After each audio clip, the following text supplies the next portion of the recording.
Lubero, dans le Nord Kivu, a des airs de ville fantôme. Au grand marché, les commerces sont fermés et parfois même barricadés. Selon les habitants, des dizaines de boutiques ont été pillées par des soldats congolais en fuite.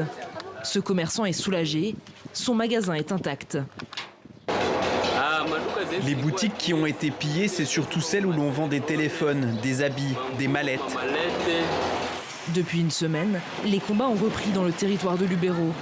Selon la presse locale, le M23, soutenu par le Rwanda, s'est emparé de localités comme Kitsongiro et Ndoluma, des agglomérations situées sur la route qui mène à Butembo. La zone contrôlée par les rebelles s'étend de jour en jour. La situation est compliquée, c'est vrai. Nous avons appris une fois encore que la cité de Kipese venait de tomber sous contrôle du M23. C'est triste parce que c'est sécurisant, parce que des gens ils vivent la dictature du M23. À Butembo aussi, la panique gagne les esprits. Dans cette grande ville commerçante, certains marchands vident leurs magasins par peur des pillages. On ne va pas demander à la population d'ouvrir, mais ils observent d'abord avant qu'ils ne puissent ouvrir leur boutique. Vous savez les forces loyalistes sont là, en train de sécurité. L'ennemi n'est pas encore.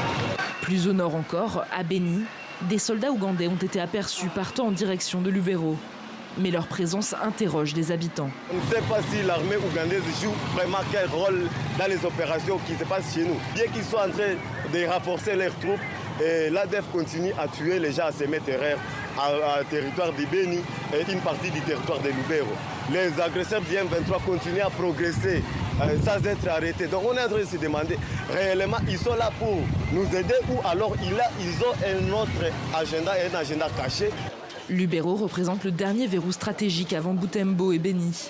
Sa prise pourrait bien sceller le sort du nord de la province, tandis que ces derniers jours, des affrontements ont également éclaté dans le sud, dans le territoire de Massissi.